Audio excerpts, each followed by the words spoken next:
Bonjour et bienvenue au podcast de l'OIT sur l'avenir du travail.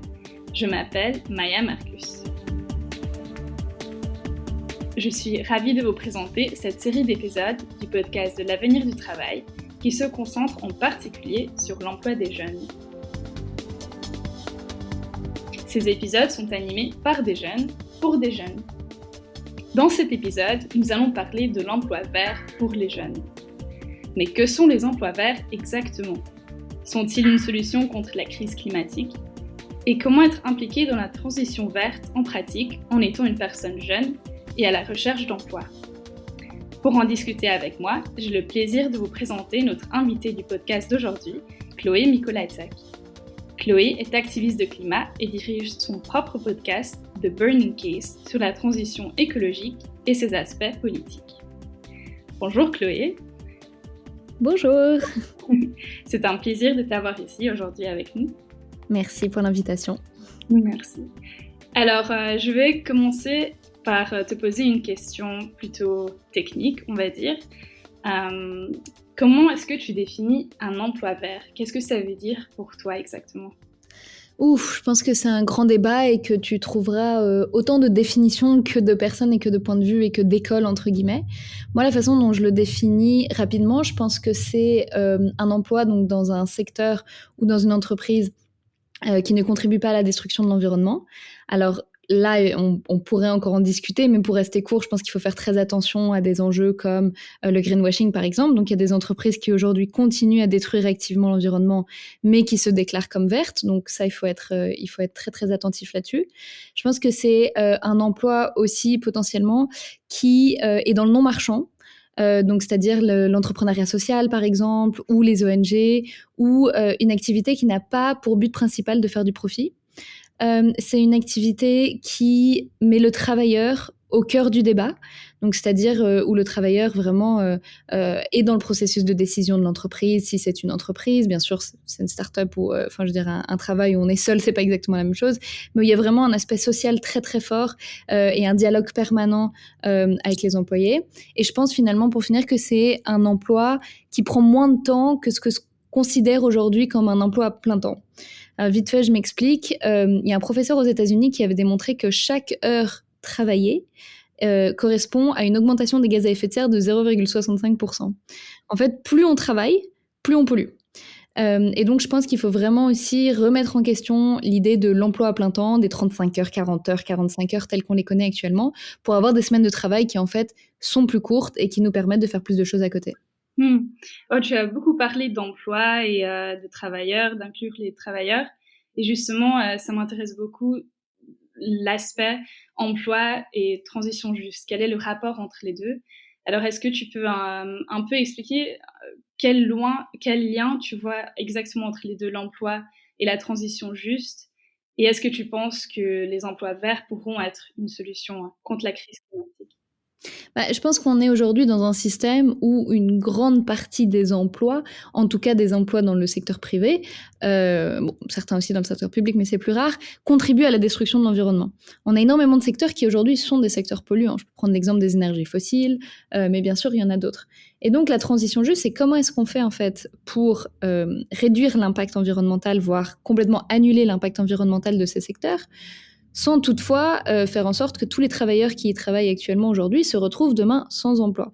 Et c'est ça en fait la transition juste, c'est ne pas imposer des choses à des travailleurs et leur dire potentiellement demain vous n'avez plus de travail, mais potentiellement vous trouverez une formation pour faire quelque chose dans un secteur dans lequel vous n'avez jamais travaillé. La transition juste, c'est de travailler, c'est le cas de le dire, main dans la main avec ses employés, avec ses travailleurs, et trouver des solutions ensemble. Et les solutions, effectivement, ça peut être des formations, par exemple, comme c'est le cas dans certains cas avec les énergies fossiles. Ça peut être des départs à la retraite anticipés. Enfin voilà, il y a pas mal de choses. Ça peut être une garantie à l'emploi qui leur permet de se retourner jusqu'à ce qu'ils trouvent ce qu'ils veulent faire. Il y a des choses qui peuvent être mises en place pour en fait tout simplement ne pas abandonner ces travailleurs qui travaillent dans ces secteurs qui sont polluants, qui souvent ont envie de changer de secteur, n'ont pas forcément envie de continuer à travailler pour des entreprises polluantes, mais qui n'ont pas forcément d'alternative.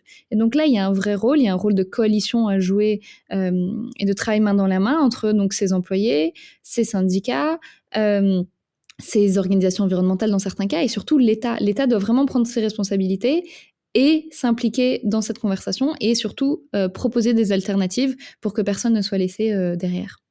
Et toi, personnellement, quel a été ton trajet vers le marché du travail? Parce que maintenant, tu es aussi activiste de climat. Mais est-ce que tu as eu des difficultés en cherchant un travail vert?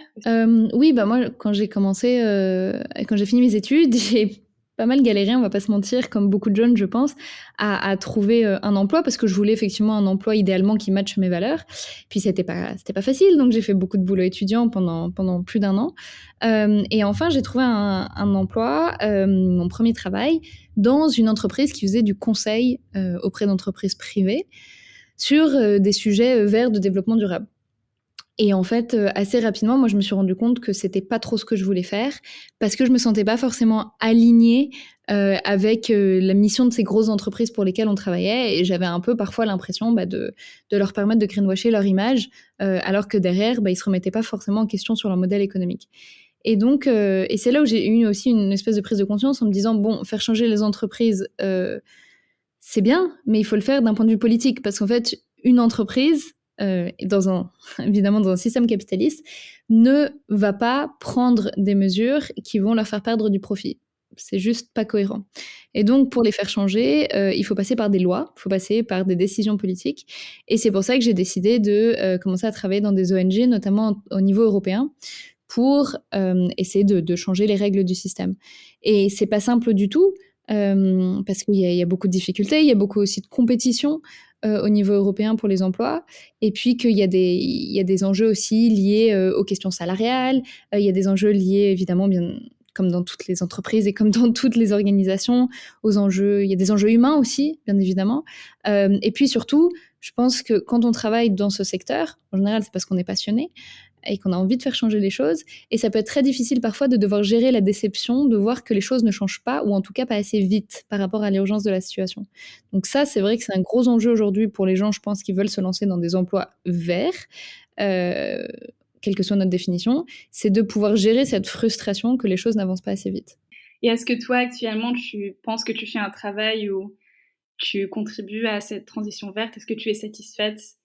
En tout cas, j'ai l'impression de faire le plus que je peux dans ma capacité. C'est-à-dire que donc moi, je travaille dans une ONG aujourd'hui sur la question de l'influence des lobbies de l'industrie fossile sur les politiques européennes. Et à côté de ça, je fais partie de plusieurs collectifs citoyens qui font des campagnes sur différents sujets tels que les énergies fossiles, l'exploitation minière des eaux profondes, la mode durable.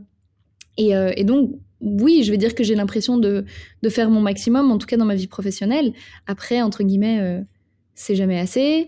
Après aussi, bien évidemment, travailler, enfin, entre guillemets, agir pour l'environnement, c'est souvent aussi quelque chose pour les personnes qui sont relativement privilégiées, puisqu'il faut avoir du temps à dédier à ces enjeux-là. Et c'est pour ça que je revenais au début aussi au sujet qu'on doit passer moins de temps au travail. Ça, c'est un débat qui est plus général, mais on ne peut plus rester dans cette logique où on fait des heures monstrueuses pour des salaires qui sont souvent très bas, parce qu'en fait, ça nous empêche de réduire notre empreinte environnementale, ça nous empêche de faire d'autres activités qui nous rendent plus épanouis aussi à côté. Et donc, il y a un vrai enjeu aujourd'hui, si on veut changer la façon dont on travaille et si on veut réduire notre impact environnemental notamment, il faut réduire la quantité d'heures qu'on passe à travailler par semaine. Et tu as aussi mentionné au début une transition écologique, mais aussi ne pas laisser les personnes de côté, donc aussi inclure tout le monde, si je me souviens bien. Est-ce que, à ton avis, pourquoi c'est essentiel de parler de justice sociale aussi quand on parle de transition écologique? Parce qu'en fait, il y a pas de justice environnementale sans justice sociale. C'est-à-dire qu'on peut pas juste décider de décarboner 3-4 organisations, 3-4 secteurs en ne faisant absolument pas, en ne prenant absolument pas en compte l'impact que ça aura sur les gens qui travaillent dans ce secteur ou qui sont dépendants en fait de ce secteur. Et un exemple parfait, c'était la crise des Gilets jaunes. On a voulu donc mettre une taxation sur le carburant, ce qui, d'un point de vue purement environnemental, potentiellement serait une bonne chose. Après, c'est à discuter sur quel type de carburant. Et derrière, on a eu une crise sociale sans précédent, puisque les personnes qui étaient dépendantes de ces carburants pour se déplacer à cause d'une mauvaise planification urbanistique en France, forcément, et c'est normal, étaient très fâchées et ont énormément manifesté et protesté, à juste titre, pour dire, voilà, écoutez, nous, on gagne déjà pas grand-chose, on doit dépenser encore plus à la pompe pour une taxe, alors que derrière, d'autres types de déplacements qui bénéficient majoritairement aux riches, je pense aux avions, aux jets privés, aux gros bateaux, etc., ne sont pas taxés. Donc, c'est exactement le type de crise qu'on risque de réavoir si on ne prend pas en compte la justice sociale dans le travail qu'on fait pour réduire notre impact sur l'environnement, dans le travail qu'on fait pour avoir une planète viable, tout simplement, et arrêter de détruire le vivant. Parce qu'on est tous dépendants du vivant, ça c'est un fait, mais en attendant, on n'est pas tous responsables au même niveau de la crise écologique. Et donc, c'est là où c'est très important de parler de justice sociale, c'est là où c'est très important de viser d'abord les comportements les plus polluants, qui sont souvent des comportements des personnes les plus aisées. Il faut vraiment s'attaquer aux industries les plus polluantes, qui derrière, d'ailleurs, très souvent font du lobbying pour empêcher qu'on s'attaque à leur business model et à leur profit. Donc voilà, il y a plein d'enjeux, mais on ne peut pas juste regarder ces enjeux, ces problèmes et ces solutions juste sous le prisme purement environnemental. Peut-être qu'on le faisait il y a des années et ça a été une grosse erreur et il faut l'admettre. Aujourd'hui, il faut d'office inclure cette dimension de justice sociale parce que sinon, on n'y arrivera pas tout simplement en fait. On n'y arrivera pas parce qu'on n'embarquera pas un maximum de monde avec nous et qu'en fait, les solutions ne fonctionneront pas pour une majorité de la population. Alors, tu as aussi mentionné que la transition écologique est en lien avec la justice sociale, mais dans le thème de la transition écologique, il y a aussi beaucoup d'autres causes, comme par exemple celle du genre, des différences du genre. Toi, comme activiste de climat femme, qu'est-ce que tu as vu qu'il y a quoi comme différence entre hommes et femmes dans la lutte verte et sociale? Je pense que c'est important de prendre en compte la considération du genre quand on parle des enjeux climat et des enjeux environnementaux, tout simplement parce que les femmes sont les premières victimes, plus que les hommes, des conséquences du réchauffement climatique et de la dégradation environnementale. Et quand on regarde ça sous la perspective de l'emploi, on se rend compte qu'aujourd'hui, dans nos sociétés, les emplois les plus précaires, les emplois souvent à mi-temps, mais du coup mal payés, sont souvent tenus par des femmes. C'est souvent des femmes qui ont ces emplois-là. Donc il y a tout un enjeu sur construire en fait les métiers de demain qui, comme on le dit depuis le début de l'épisode, doivent ne pas avoir un impact négatif sur l'environnement, voire doivent restaurer l'environnement. Ça, c'est un deuxième aspect qui est très important. Mais ils doivent bien sûr continuer à aider, à amener des femmes vers le monde du travail si elles le souhaitent, à leur permettre d'avoir accès à des emplois auxquels elles n'ont pas forcément accès aujourd'hui, d'avoir accès à des salaires auxquels elles n'ont pas forcément accès aujourd'hui. Donc, il y a tout un enjeu, en fait. La transition écologique, elle doit vraiment être prise sous le prisme de la justice sociale, du genre, du climat. Enfin, voilà, il y a beaucoup de choses à prendre en compte. On pourrait discuter, évidemment, pendant des heures, mais c'est absolument essentiel, surtout quand on parle de ces emplois, de parler du rôle des femmes dans la société d'aujourd'hui. Et juste pour finir, très important aussi parce que quand on parle d'emploi vert, il faut bien sûr parler des emplois de ce qu'on appelle du care, donc du soin, que ce soit le soin au sens littéral, c'est-à-dire par exemple les personnes qui travaillent dans le secteur médical ou dans le secteur des personnes âgées ou des enfants, mais plus largement, comment est-ce qu'on prend soin les uns des autres. Et ça, c'est souvent des emplois qui sont aussi que des femmes ont. Et donc ça, c'est très important de prendre cette dimension-là en compte quand on réfléchit vers quel type de société on va. Et si c'est une société du soin, bien sûr, il faut que les femmes soient autour de la table pour discuter de à quoi ça ressemble, quoi. Et tu as aussi, Chloé, ton propre projet créatif, comme j'ai mentionné dans l'introduction, à un podcast intitulé The Burning Case. Pourquoi tu as eu cette idée de créer ton propre podcast et de t'impliquer dans ce projet? En fait, aujourd'hui, ce qui se passe, c'est que moi, je travaille notamment au niveau européen et je me rends compte qu'il y a énormément de gens qui sont pas forcément familiers avec ce qui se passe au niveau européen parce que c'est extrêmement opaque, parce que ça a été designé d'une façon à ce que ce soit pas forcément accessible pour beaucoup de gens, parce qu'il y a un manque d'intérêt des médias aussi pour ce niveau-là.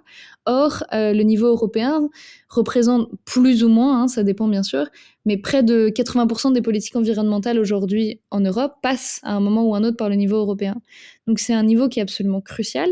Et ce manque d'engagement et de participation qui n'est pas forcément voulu, laisse le champ libre énormément aux lobbies d'organismes privés. Donc Bruxelles, par exemple, est la deuxième ville au monde où il y a le plus de lobbyistes. Et donc, il y a un vrai enjeu pour faire connaître ces sujets, pour que les citoyens se mobilisent et puissent agir sur les enjeux européens, et que ce soit pas juste, en gros, un boulevard pour les lobbies privés.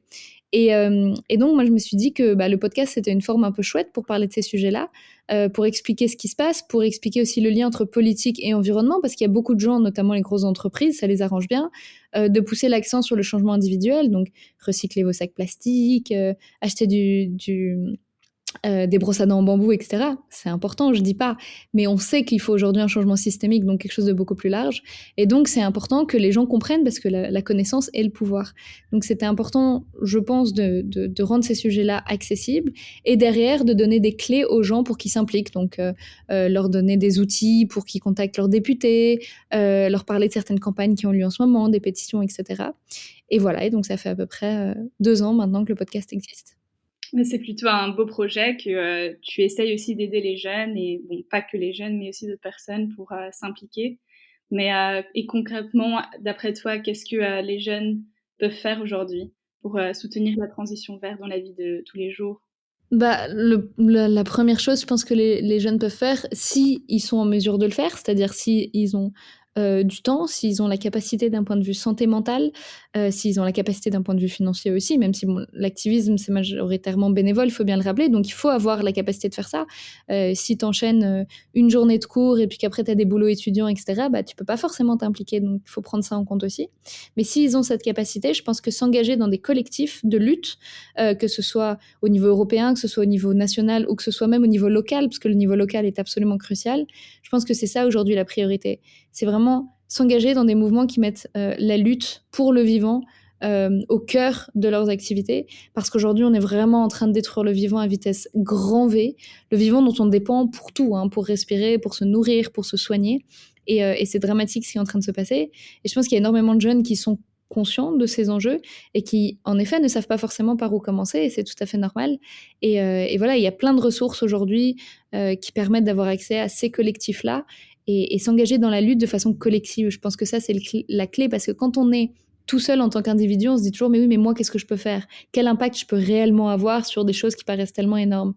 Et en fait, c'est pour ça que les collectifs sont super importants, parce qu'ensemble, on est tellement plus fort, et on se soutient, et on travaille ensemble à mettre en place la société qu'on veut demain, quoi. Et une fois que, par exemple, une personne jeune trouve un emploi ou est à la recherche d'emploi dans le marché du travail, d'après ton avis et de ce que tu as vécu, c'était quoi les compétences? Est-ce qu'il y a des compétences exactes, on va dire vertes, qui sont recherchées par les employeurs dans le domaine vert, à ton avis? Ça, je peux pas tellement te répondre, parce que le domaine vert peut être tellement large. Voilà, ça peut être des entrepreneurs sociaux, ça peut être justement des gens dans le soin, ça peut être des urbanistes, ça peut être des architectes, ça peut être des employés municipaux. Enfin, il n'y a pas vraiment de compétences en soi. Il y a autant de compétences qu'il y a d'emplois dans le secteur. Et finalement, est-ce que tu as des conseils pour les jeunes qui veulent se lancer dans un parcours vert, ou peut-être des ressources même qu'ils peuvent consulter? Je pense que il faut pas hésiter à approcher des gens qui font des métiers qu'on aimerait bien faire, pour avoir une petite discussion avec eux, et voir un peu leur parcours, qu'est-ce qu'ils recommandent, comment ils en sont arrivés là. Moi, je l'ai beaucoup fait quand je cherchais un boulot, et c'est vrai que c'est toujours chouette d'échanger, et puis même après on se crée un réseau, et ça permet d'être en contact avec des personnes qui ont des intérêts similaires et qui travaillent dans le milieu dans lequel on veut travailler. Je pense qu'il faut vraiment faire très attention au greenwashing.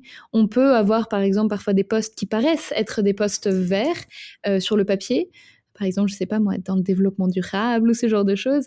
Et en fait, quand on regarde un petit peu l'entreprise, on se rend compte que c'est une entreprise qui détruit le vivant et qui a des activités qui sont absolument pas compatibles avec un futur viable. Donc je pense qu'il faut faire très attention à ça. Donc ça, je pense qu'il faut pas hésiter à faire voilà, des petites recherches, à aller demander éventuellement à des gens qui travaillent dans ce secteur, par exemple. Et les ressources, il y en a, il y a des sites internet de plus en plus qui ne proposent que des jobs qui ont du sens. Je pense par exemple à un site qui s'appelle Jobs That Make Sense, qui est français, et qui propose plein de jobs à travers la France, à la fois au niveau local, dans des collectivités régionales. Enfin voilà, il y a plein d'options. Ça peut être, je sais pas, dans des assos, dans des startups d'entrepreneuriat social, dans des entreprises. Et puis après, au niveau plus international ou par exemple au niveau belge, il y en a un site qui s'appelle Jobs in Brussels.